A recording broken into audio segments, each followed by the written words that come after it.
E aí, já pensou em ganhar muito dinheiro com um canal de corte igual esse daqui que você está assistindo? No primeiro link da descrição temos um aulão para você que quer começar um canal de cortes e faturar muito aqui na internet. Também teremos planilhas que irão te ajudar na hora de organizar a produção do seu canal. Tá esperando o quê?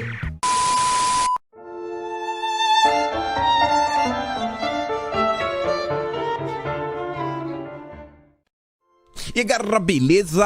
Como é que vocês estão? Meus amigos, a semana já começou com tudo, com direito até uma baita confusão envolvendo o Tarcísio, mas graças a Deus todo mundo passa bem. A gente vai falar sobre isso, mas quero abrir o vídeo de hoje falando sobre pesquisas eleitorais, temos informações positivas. Também quero falar sobre o possível projeto de lei que pode criar problemas para alguns institutos de pesquisa, pode ser votado aí ainda essa semana.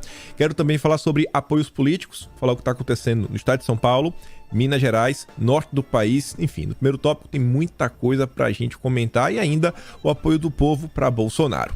Depois quero falar com vocês sobre fake news. A turma do PT aí, né, fez algumas movimentações nos últimos dias, temos mais algumas novidades e mais algumas informações que eu não quero adiantar, né? Também vamos falar bastante aí do Janones, que o governo também vem se movimentando, não só com a representação que já fez judicialmente, mas também buscando uma possível punição via Câmara. A gente vai falar sobre isso e outras coisas. Aí depois, tem muita coisa mesmo pra gente comentar. A democracia brasileira, ela é linda, né? A imprensa brasileira muitas vezes se acha a personificação da democracia. E a imprensa, nessa reta final, entramos na terceira semana daí do segundo turno, a imprensa, assim, eu não sei descrever. Se prepara pra ficar nervoso, se prepara pra ter um embrulho no estômago, tem muita coisa pra gente comentar ao longo do dia de ontem, inclusive aí como a imprensa noticiou o que aconteceu com o Tarcísio, como a imprensa está se referindo aí a filha de Bolsonaro, né, também a filha de Michele, enfim, né, é um festival de tristeza, não tem como usar outra palavra. Depois, quero falar com vocês aí de uma campanha eleitoral do Alckmin, que o Alckmin tá falando do agronegócio, e ficou meio estranho, né? Parece que não tem muita lógica na fala do Alckmin. Isso é uma notícia extremamente preocupante, onde ONGs estão avisando, né, mandaram um recado aí para um banco que se o banco não tomar providência nos próximos 3 meses contra uma empresa brasileira, o banco pode ter problemas na justiça. E aí tem algumas coisas que a gente tem que comentar sobre isso daí, o agronegócio. Mas vamos começar. Veja isso daqui, só para avisar, né? Mas sinto o clima na Folha de São Paulo. Lira retoma pressão e quer urgência para votar projeto que criminaliza institutos de pesquisa. O presidente da Câmara tenta acelerar a votação do texto. Na semana passada ele não conseguiu acordo com aliados de Bolsonaro. A matéria narra basicamente que o Lira ele quer colocar em regime de votação de urgência. Ele não quer passar o trâmite normal, para as comissões, isso aqui, porque aquilo outro, porque a esquerda poderia entrar aí no meio de campo e tentar meio que atrapalhar, né? Tentar barrar, obstruir o avanço da pauta. E aí, se você coloca um requerimento de urgência, as coisas ficam um pouco mais difíceis. E a turma estava falando que isso aqui pode ser colocado aí urgência antes da quinta-feira e a imprensa já está chorando. Falando que é um absurdo.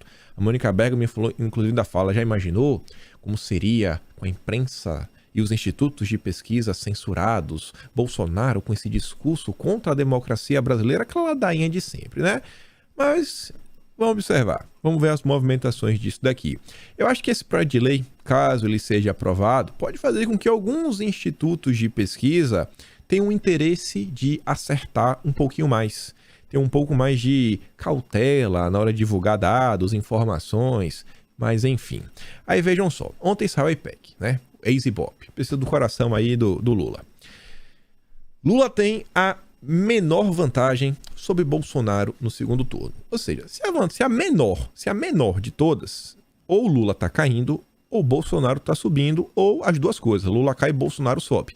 Independente, eu acho que isso aqui demonstra uma tendência que é o que a gente espera. A gente tá esperando é a virada. Se é que não já virou. Aí veja, o Thomas Trauman, que é o ex-porta-voz da Dilma, ex-assessor do Palocci, ele fez um comentário aí sobre a IPEC, não conseguiu ser melhor do que o Matheus Leitão, escreveu um textão, mas o Trauman coloca, ó, pesquisa IPEC mostra fracasso da propaganda negativa do PT. Novo levantamento mostra que, apesar dos ataques, Bolsonaro mostra resistência e até ganha terreno. e até ganha terreno. Então, assim, é o que eu falei pra vocês no outro dia. A esquerda pode falar, pode tentar repercutir na internet, mil e uma coisas, mas no final do dia, a coisa mais importante de todas que pode acontecer neste momento são vocês conversando com os indecisos, conversando com quem ainda, não sei, né, ainda acha que Bolsonaro não é uma opção viável, porque ele é muito grosso, porque ele fala isso, porque ele fala aquilo outro, ou acredita em alguma fake news que contaram contra o presidente nesses anos, você tentar virar esse voto. Isso é a coisa mais importante de todas. Tá nas suas mãos, tá nas mãos das pessoas comuns trazerem votos pro Jair. Mas vamos continuar. O Matheus Leitão, ele faz uma análise maior. A análise dele sempre é engraçada, né? Ainda mais quando ele coloca entenda. Nova pesquisa traz alerta para Lula que pode ser decisivo. Entenda. Mesmo com bom desempenho no debate... Olha, isso aqui é questionável, mas tudo bem. Deste domingo, e com a manutenção da liderança, Lula recebeu alguns sinais de alerta com a nova rodada IPEC. Isso é uma notícia na Globo que eu também já mostro para vocês que o tom no PT mudou. Divulgada nesta segunda-feira. O levantamento mostra o petista com 50% dos votos totais e o presidente Jair Bolsonaro com 43%. Comparada com a pesquisa do dia 10 de outubro, Lula caiu, Bolsonaro ganhou. Tô nem para os pontos, as tendências. Então aconteceu as duas coisas, Lula caindo, Bolsonaro subindo. Considerando apenas os votos válidos, o novo levantamento também mostra Lula caindo, né, oscilando para baixo, e Bolsonaro crescendo. Então, tudo se mantém. Independente aí, total, parcial, válido. Bolsonaro está subindo, Lula está caindo. A rejeição ao presidente continua sendo seu principal obstáculo, mas houve melhora. Tô nem aí, percentual tô nem aí. Houve melhora. A redução de Bolsonaro segue caindo. Segue caindo a rejeição sobre Bolsonaro. Entre as mulheres, Lula caiu, oscilou negativamente. Entre os homens, Lula também caiu. E entre os homens, né, diz que entre as mulheres Bolsonaro se manteve estável, e entre os homens, Bolsonaro subiu. Para Bolsonaro, a pesquisa também trouxe um alerta. Aí você pensa que é algo ruim, né? Nossa, Bolsonaro recebeu um alerta do IPEC, meu Deus, é o alerta final. Não. A avaliação positiva do governo caiu. Mas aqui eu quero olhar os pontos, só para você ver se havia necessidade de colocar, né? Houve um alerta. A avaliação positiva caiu um único ponto, só um ponto. Só que a avaliação regular subiu de 19 para 23, subiu 4. E quando você fala em aprovação do governo, você junta o ótimo com o regular, o que todo mundo faz. Então a gente está falando de somar 37 com 23. Estamos falando de 60% de aprovação. A avaliação negativa caiu de 41 para 39. Isso daqui também é um fator bem interessante, ou seja, a avaliação negativa cai para valer, a regular sobe e a positiva um ponto só um pontinho. Aí o Matheus Leitão diz, ó, é preciso sempre fazer a ressalva que as pesquisas não conseguiram dimensionar o tamanho do apoio ao bolsonarismo. Então, assim, o IPEC pode errar de novo, né? Deve errar, a gente sabe disso. No caso do IPEC, o antigo Ibope, o erro foi de 6 pontos percentuais a menos em relação aos votos que Jair Bolsonaro realmente teve. Nos estados, houve equívocos ainda mais expressivos. A gente sabe disso, né? Mas é o erro do bem. É o erro do bem. E aí, vejam só. O Leonardo Dias, ele resolveu pegar aqui os votos totais, não os válidos do IPEC, e reponderar, redimensionar com base no PNAD. Pegar os dados de quantas pessoas recebem até 2 salários, mais de 2 salários, entre 2 e 5, blá, blá, blá, e colocar para o padrão do PNAD 2021. E aí, quando você refaz a matemática, Bolsonaro está na frente por 3 pontos percentuais. Ele deixa ali as porcentagens que deveriam ser multiplicadas e tá lá. Lula teria 45,01, Bolsonaro 48,1. Independente disso, a gente está falando de votos totais, perceba, diferença de 3 pontos. 3,09, para ser extremamente preciso. Por que eu fiz questão de trazer isso? Isso aqui foi a pesquisa de ontem, divulgada ontem, dia 17. No dia 5 de outubro, quando a primeira pesquisa IPEC saiu, também falando aí sobre votos, e aí o cara colocava ali na central eleitoral, voto por renda, o Rafael Nishimura, que já escreveu um artigozinho lá no Globo, ele também fez a reponderação do PNAD, o próprio cara que escreve na Globo, e falava que Bolsonaro estava na frente, 51 contra 49. E por que eu trouxe isso? Independente do número, etc., quem tá na frente e quem não tá, você percebe, Bolsonaro aqui em tese estava 2 pontos percentuais na frente. Aqui pula para 3. Então isso aqui a gente vê mais, o que a gente pode falar, né? Mais um indicativo que Bolsonaro ele segue ganhando corpo, segue ganhando tração. Vamos continuar. O Felipe, aqui ele já não pega votos totais, aqui ele já pegou os votos válidos. E aí, segundo ele, eu não sei qual foi as pesquisas que ele considerou, inclusive ali nas datas, mas ele fala, ó, o antigo Ibope saiu, falando do IPEC. 54 contra 46 em votos válidos. Para surpresa de todos, na reponderada, Bolsonaro passou à frente, assim como na primeira pesquisa deles, após o primeiro turno. Isso aqui é reponderada com base no PNAD de 2021. Resultado de 48,4 versus 51,6. Com isso, o agregador ficou assim. E aqui tem o agregador, colocar várias pesquisas para tentar desenhar, né, as tendências. E quando você olha, você vê o quê? A boca de jacaré se fechando. A boca de jacaré está fechando. Você vê ali que tá para fechar e tem a inversão. Temos ainda 2 semanas de campanha. Independente se as pesquisas estão certas ou estão erradas, cabe a nós trazer votos para o Jair. Simples assim, a coisa mais fácil. Ah, mas tem que trazer de quem? Não, só traz voto. Não importa se é indeciso, branco, nulo, deixou de votar, Ciro, Simone Tebet, até o Lula. Não votou em Bolsonaro, essa é a pessoa que você tem que conseguir um voto. Se o cara é muito fechado, já tá de certeza que vota no Lula, fazer o quê, né? E aí, olha só.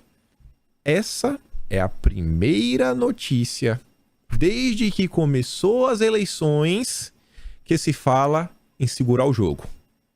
Vamos segurar o jogo, vamos segurar o jogo. Com a estabilidade das pesquisas, não está bem estável assim não, Lula está caindo.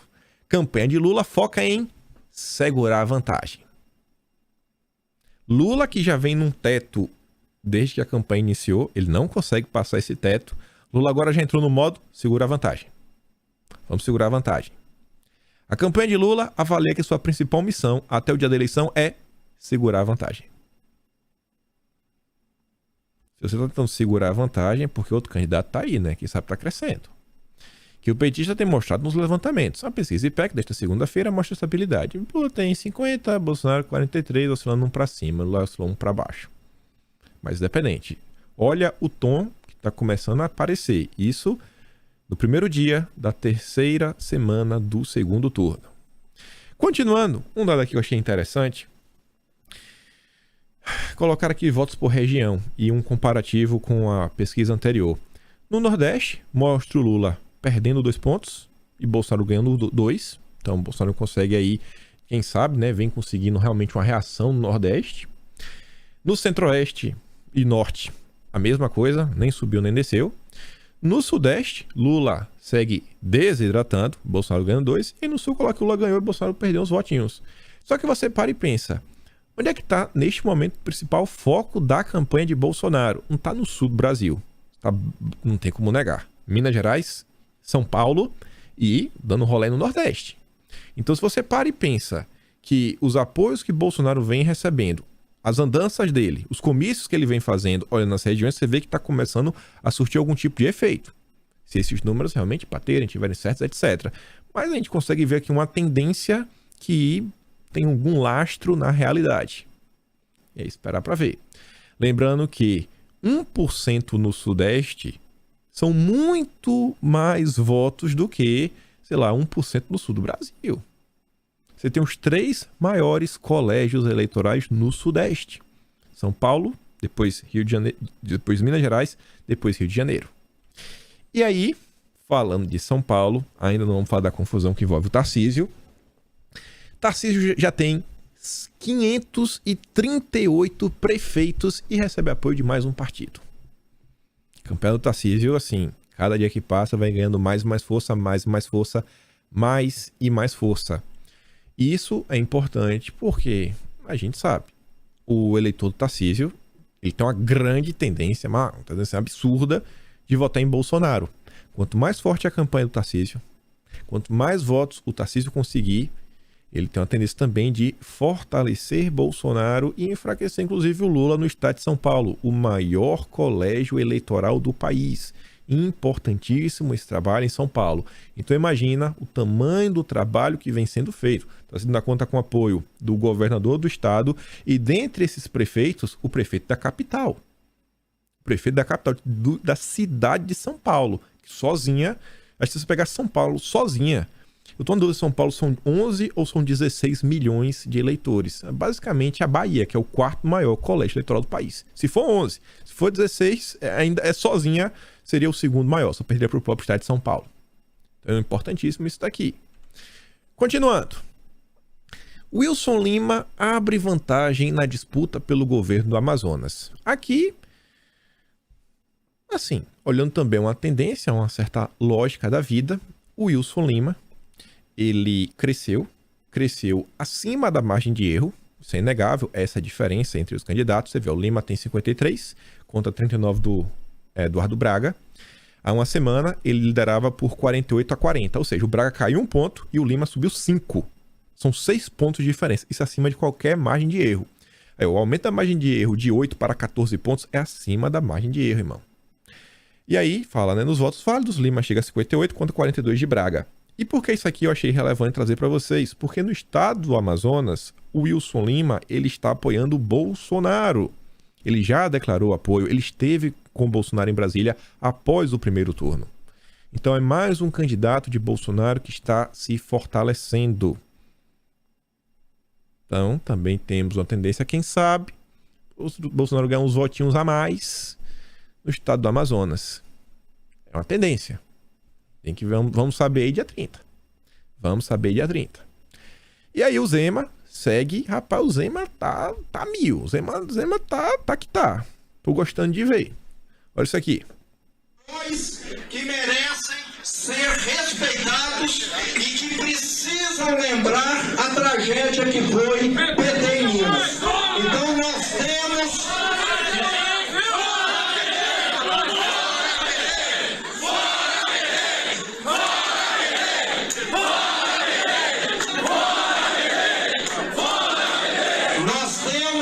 mais do que qualquer outro estado do Brasil, a missão de revertermos a votação do primeiro turno. Sei que muitos dos senhores aqui trabalharam em prol do deputado estadual, federal, que representa a cidade, mas agora nós temos que trabalhar única e exclusivamente em prol do nosso candidato a presidente.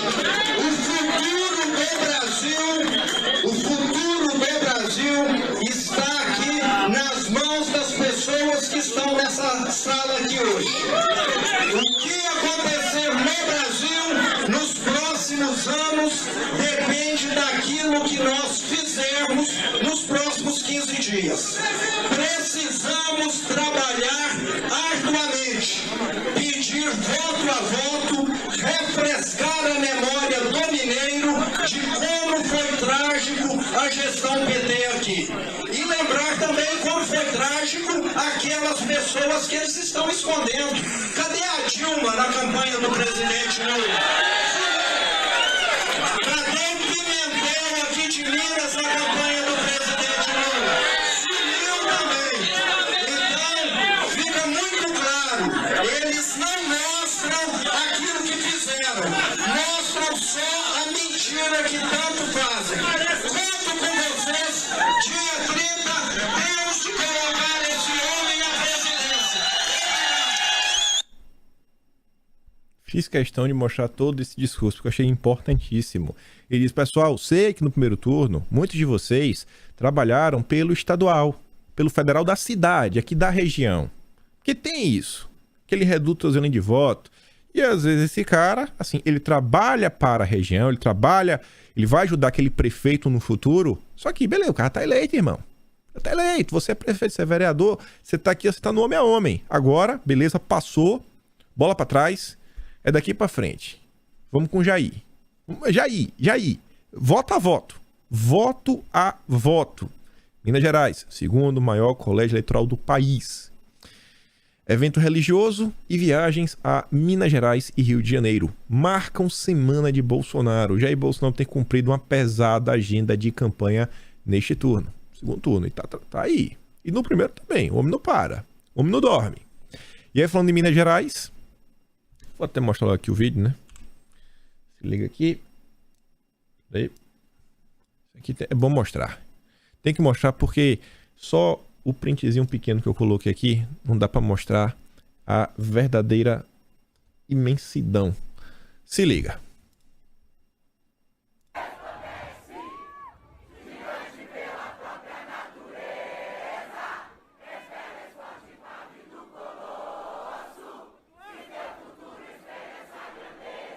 Olha pra isso.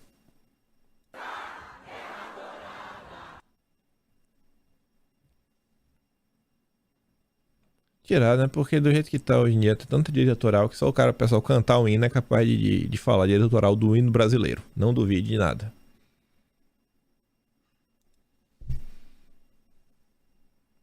Tem uma galera, né? Aí tu tá falando, Minas Gerais. Tá em Belo Horizonte, né? Não. Tá não. Ups.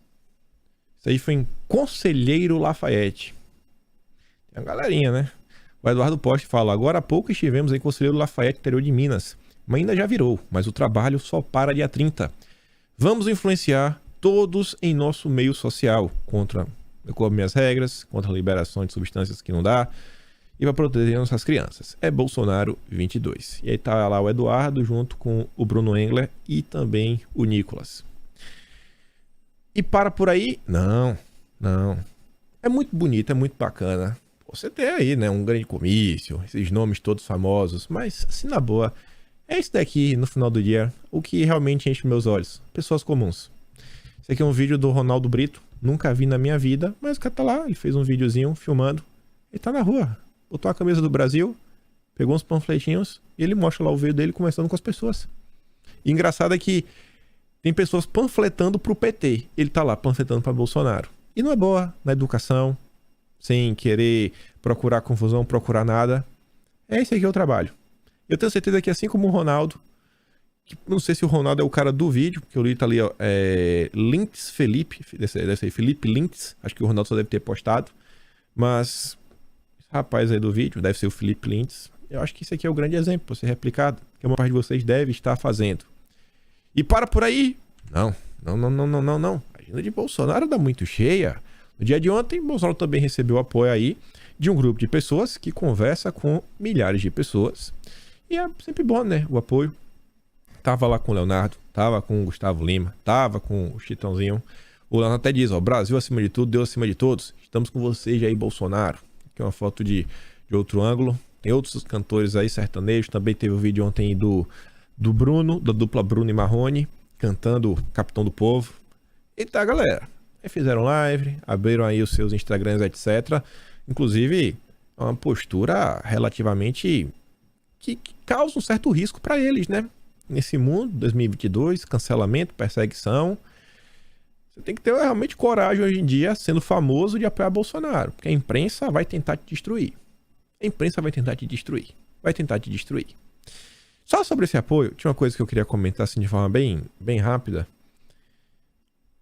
A imprensa ontem repercutiu de forma, sabe, bem michuruca, porque eles não querem dar palanque para Bolsonaro o que está acontecendo, mas diversos grupos de mídia fizeram questão de dar voz ao filho do Leonardo. Por quê? Porque ele falou que tinha vergonha do pai. Você vê aqui o Metrópolis, ó.